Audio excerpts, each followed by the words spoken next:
Hello everyone, welcome to my channel Chemistry by ANR. Today we are going to recall the practical group analysis procedure. Like if we have a white colored salt, then in that case, we need to be very much alert that we have to do the dry test tube heating just like the procedure goes on. In the dry test tube heating, if we get say white fumes, pungent odor, we may get white fumes, we may get pungent odor, and this thing like white sublimate. These are the all are the indications that you may have ammonium ion. These are the indications that you may have NH4 plus ion. Some of the schools, they do the NaOH test as well. When the fumes are coming, they do the reaction with NaOH, or they dip a glass rod in concentrated HCl and hold near the test tube to get the fumes denser. But keep in mind, do not use all this test for the confirmatory test for NH4 plus. NH4 plus is the basic radical of group 0, and it doesn't have any group reagent to specify it, but it has special reagent where you use aqueous solution of salt, which is also known as original solution. When you prepare it, you add NaOH or any other base, and then you are adding K2HgI4, which is Nessler's reagent. It is K2HgI4, which is Nessler's reagent. And if you have this NH4 plus present, then you will get a deep brown precipitate. But if you don't get that deep brown precipitate, what you need to do is you need to discard the solution, make a fresh aqueous solution, and then you have to give dilute HCl. So what you are doing, you are taking the aqueous solution of the salt. So here after group 2, you have to test for group 1. If group 2 is absent, then what you are doing to this original solution, you are adding dilute HCl. And if you have the group 1 radicals, then you will get a white PPT. And this white PPT is of the corresponding chlorides of the salt. It is of the corresponding chlorides of the salt. Mark that this lead Pb2 plus is a radical which is present in group 1 also, it is present in group 2 also. So not only lead, you have other radicals also in group 1, it is known as silver group, and you have Ag2 plus also. But keep in mind, generally you may have Pb2 plus and other radicals as well. I'm giving you the most common ones which you generally get in your all school board exam. So Pb2 plus, it can be. Now remember that Pb2 plus is a radical which is present in group 1 also, group 2 also. So there this principle of group analysis is actually on account of the selective precipitation and the common ion effect. That is, when you get the precipitation, why do you get the precipitation is when the ionic product of the ions is exceeding the solubility product, then only you are getting the precipitation. Concentration of the ions at any moment, that is the ionic product of the concentration of the ions. And for a saturated solution at equilibrium, it is Ksp. So if the ionic product is greater than Ksp, then only you will get precipitation. This is the condition for precipitation. So the Ksp value should be low, isn't it? So the Ksp value should be low. That is what is important here. So for group 1 and group 2, the Ksp value of these chlorides and sulfides, they are quite low. And that is the basic condition, I will say, of group analysis. That is, the precipitation should occur So in group 1, group 2, the KSP value for the chlorides and sulfides, they are low. So now what is important is, if you get white PPT in group 1, that means you may have group 1 radicals. Now why I am telling may have, you have to confirm by treating the precipitate. So what you are doing, you have to take this white PPT, you need to filter it, you need to wash it, and then boil with distilled water, and then you divide it into 3 parts. Okay, when you divide it into 3 parts, why I am telling 3 parts, you may think here there are given 2 parts. The first part needs to be cooled under tap water, So you know what, when you are getting this white PPT, if it is Pb2 plus, this white PPT is of PbCl2. So if you get the basic radical as Pb2 plus and you think that you have got acid radical as Cl minus, then it is not possible because PbCl2 is insoluble. So lead salts are actually sparingly soluble and it is very less soluble. So what happens is, this white PPT you need to filter, you need to wash it for removing any adsorbed impurities, and then you need to add distilled water. After adding distilled water, you need to boil it. When you boil it, you get a clear solution, and this clear solution you divide it into 3 parts. When you are dividing it into 3 parts, to the first part, what you are doing, you are just cooling the first part. This is your first part and you're just cooling it, and you will get a white crystalline PPT. This white crystalline PPT, this is in the form of crystals, this PPT. It is actually lead chloride PbCl2 which you are getting back. It is lead chloride PbCl2 which you are getting back. And to the third part, see, to the second part you add Ki. To the third part, you add potassium chromate. See, add Ki and you get a yellow PPT, obviously of the iodide, and you add potassium chromate solution, you get a yellow PPT, obviously of this lead chromate. So this is your first part which you are cooling, and you are getting white PPT, white crystals of lead chloride. To the second part, you are adding Ki solution, and you will get a yellow PPT. This yellow PPT is of corresponding PbI2. To the third part, you are adding K2CrO4 solution. So you will get again a yellow PPT, but this yellow PPT is of lead chromate. Okay, so it is PbCrO4. Now there are some combinations of lead which give you special observation. Like if I say PbNO3 whole twice. So what is the acid radical over here? The acid radical is nitrate, NO3 minus.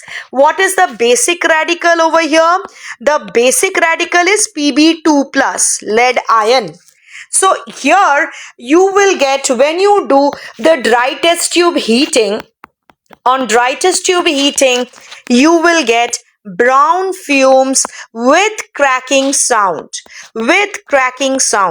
Now cracking sound means you may think that the test tube is breaking, that type of sound, and you will get brown fumes. This actually is a very good indication of a combination which is known as lead nitrate. Then you can proceed doing the confirmatory test, say of nitrate. You can take the aqueous solution, you can add copper turning, you can add concentrated H2SO4, heat if required, and you will get brown fumes.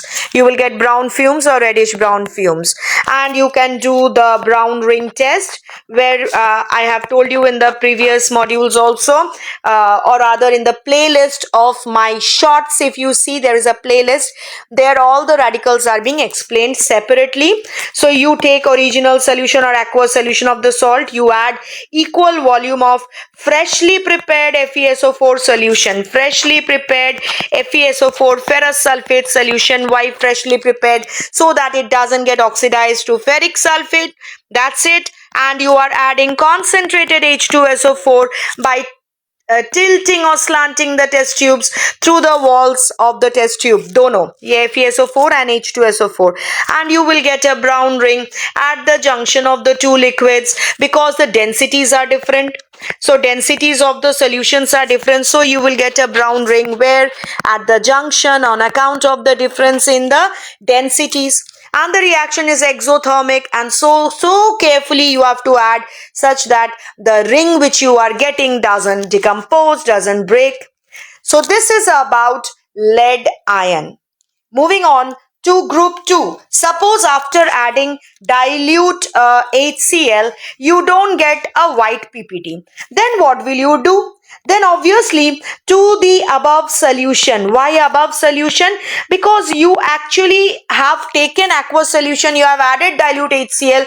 See here, everywhere the pH needs to be maintained. For group 1 and 2, you add HCl, and so you need acidic pH, right? A low pH value.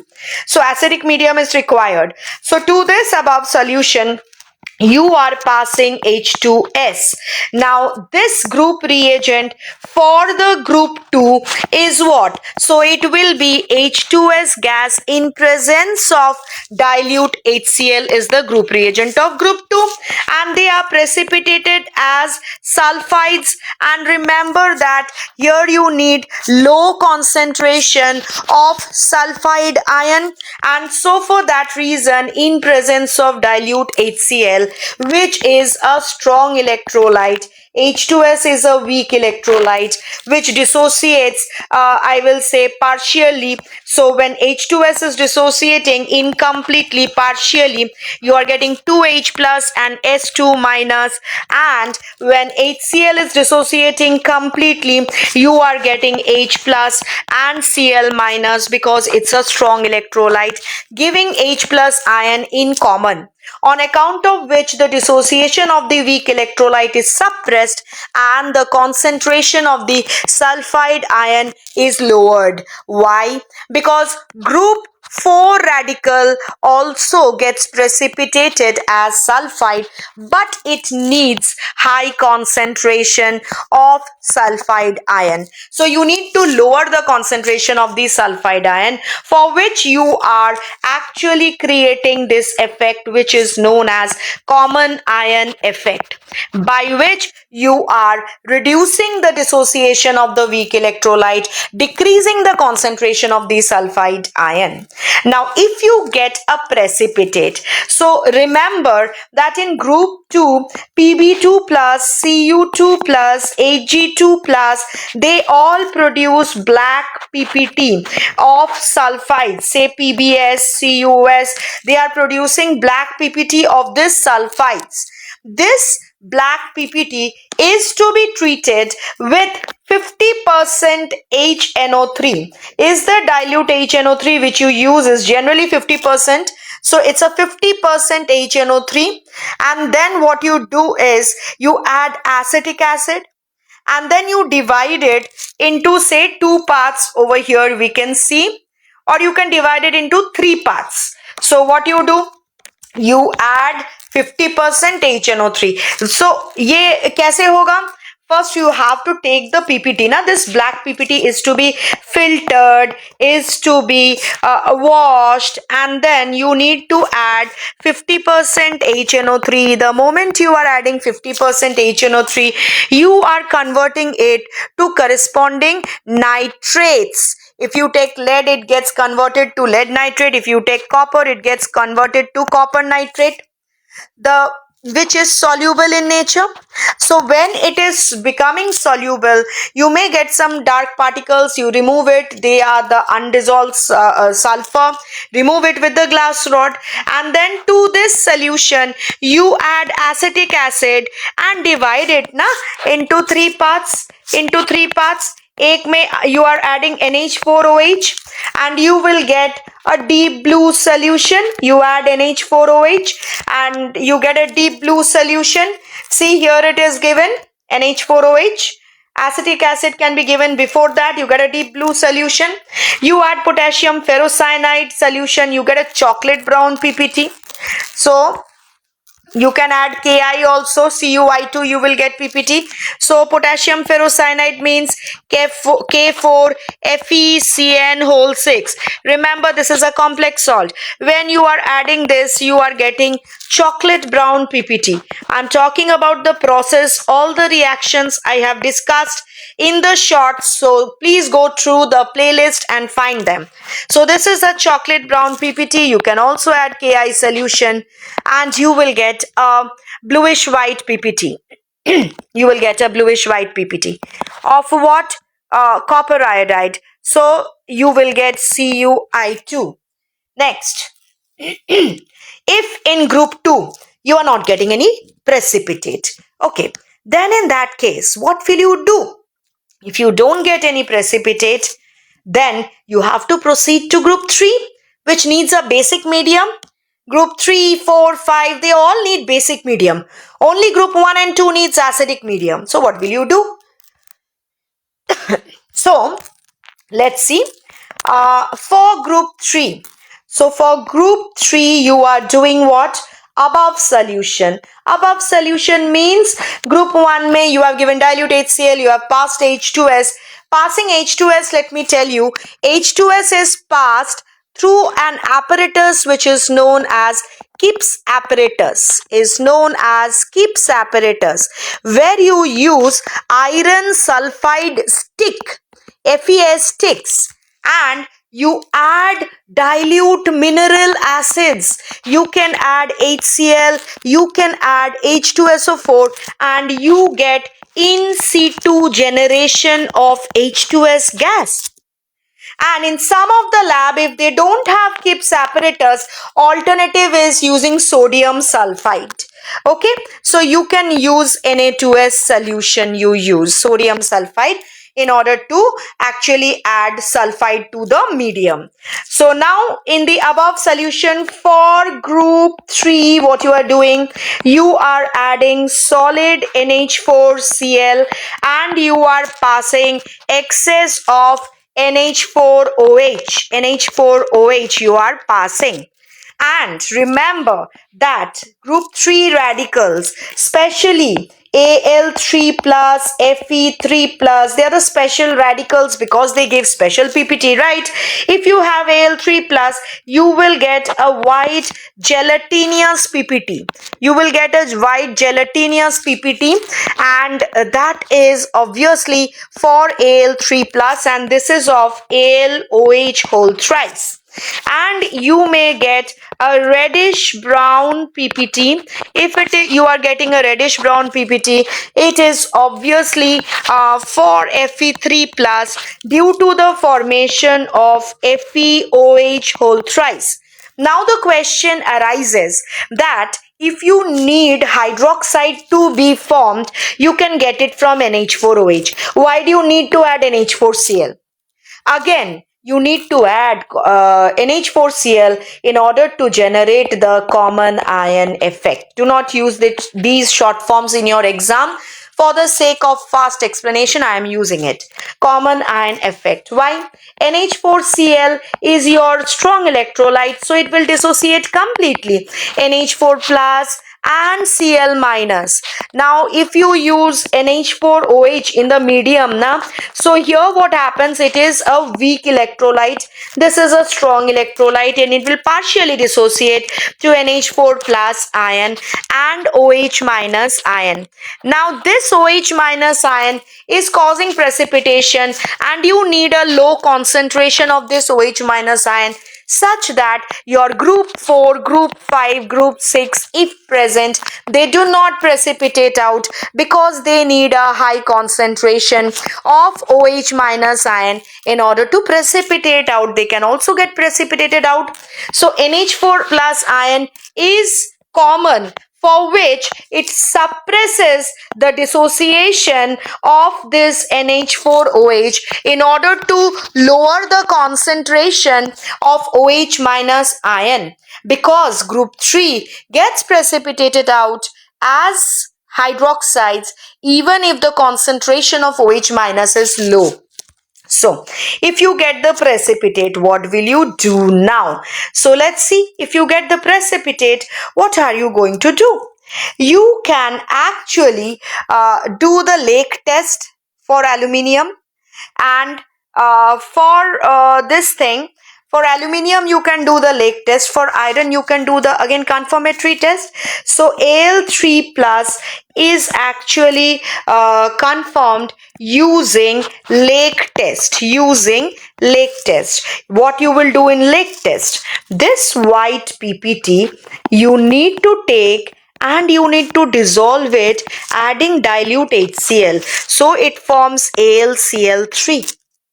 Now what you will do is, in this medium you are going to add blue litmus solution, and to this what happens is the blue litmus turns red. You will see the blue litmus is turning red, and you add drop wise NH4OH, and then you will get a beautiful PPT floating over a transparent solution. Why? Because when you are adding a drop wise NH4OH, the medium is becoming alkaline, and this blue litmus which you have added will again turn to red. So what it looks like is, if I say this is the PPT which is floating, and here the solution is blue in color, and here you will get a red color if you don't mix it. Actually, you should not mix it. So it is a transparent liquid here.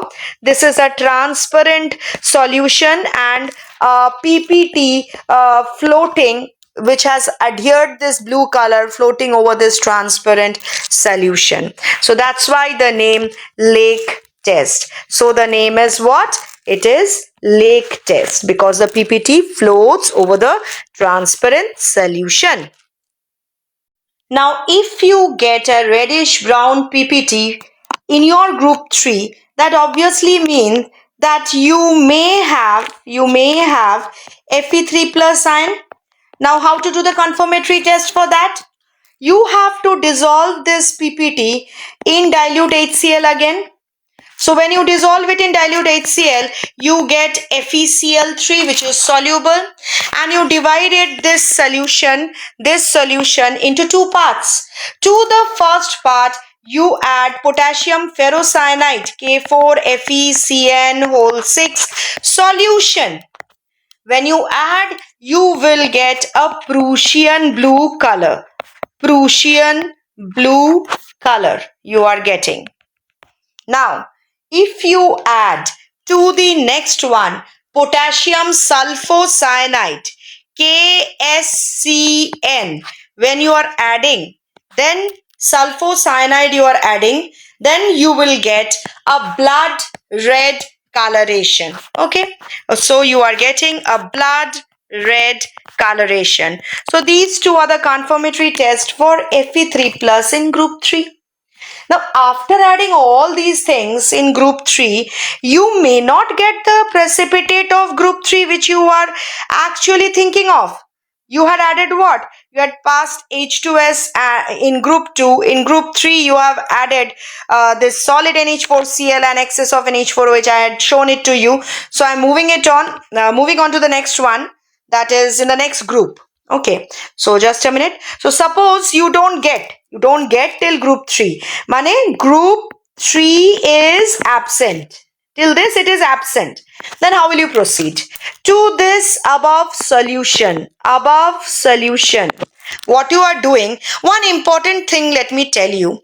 Before you add the group reagents of group 3, you need to boil off H2S. Okay, H2S you need to boil off and then you add. जब आप H2S को pass कर रहे हैं, as many times you are adding H2S. If you don't get the desired observation, then before you add the next group reagent, do boil off H2S. Okay, so above solution, mane group 3 wala. To this, for group 4, you are passing H2S gas. If you pass H2S gas, if your group 4 radicals are present, and they may give you a PPT for what? Say dirty white PPT you may get for Zn2 plus. You may get black PPT. You may get black PPT. So black PPT for Ni2 plus, CO2 plus, and you may get flesh colored PPT for what? For Mn2 plus. You may get flesh colored PPT. Now let me tell you, zinc salts are white in color. Why? They don't have any unpaired electron, all paired electron. Now these are the colored salts. Nickel salts are greenish in color, and cobalt salt CO2 plus is reddish in color or pink in color, reddish pink, that type of color. So from the color of the salt you get the idea. Moreover, remember, when you were doing the group 0 test now, when you were doing the confirmatory test, if you add NaOH before Nessler's reagent, and you get a turbid appearance, that means you have got hydroxides PPT. Hydroxides PPT have been formed. Then only you should get an indication that you don't have NH4 plus. You may have Zn2 plus that can give you hydroxides. You may have group 5, group 6 radicals. These may be present. So this is an indication. Now let me proceed for Zn2 plus confirmation. Suppose you got dirty white PPT, then what will you do? You will take this PPT dirty white, dissolve it in dilute HCl, it will form ZnCl2, and then you will divide it into two parts. To the first part, you will add potassium ferrocyanide. So this many a times you are using in confirmatory test. It's a complex salt. Know the IUPAC name, potassium ferrocyanide, and you will get a bluish white PPT. Bluish white PPT. To the second part, add NaOH solution and you will get a white PPT which is soluble in excess of NaOH. In excess of NaOH. Means moderate NaOH, moderate concentration of hydroxide may you will get the PPT. Neither very less nor very high concentration. Now, if you have Ni2 plus from the color of the salt you already understood, what you will do is you will just take the original solution, aqueous solution of the salt. You will add NH4OH, okay, and you will add DMG, dimethyl glyoxime, and you know the structure also you have to know. You have to see my shots, the playlist. You will get a rose pink or rose red PPT. This structure also is important. Now, if you have CO2 plus cobalt, what will you take? Original solution, and you have to neutralize by adding what? NH4OH, and then you have to add say KNO2 and add acetic acid and then heat it. Then you will get a yellow PPT of the nitrite. That is of cobalt. You will get yellow PPT. So this is the confirmatory test for cobalt CO2 plus. And if you don't have this till group 4, then for group 5, what to do? Group 5 salts are all white salts. So for white salt, do conduct the flame test first initially. Initially, you do the flame test. So when you do the flame test, you know group 5 radicals Ca2 plus will give you a brick red color flame, and Sr2 plus gives you a crimson red color flame, and Ba2 plus gives you what color? Apple green color. Yeah, we say grassy green color flame. You should also know that Zn2 plus gives you green flashes when you do the flame test, and Cu2 plus gives you bluish green color flame.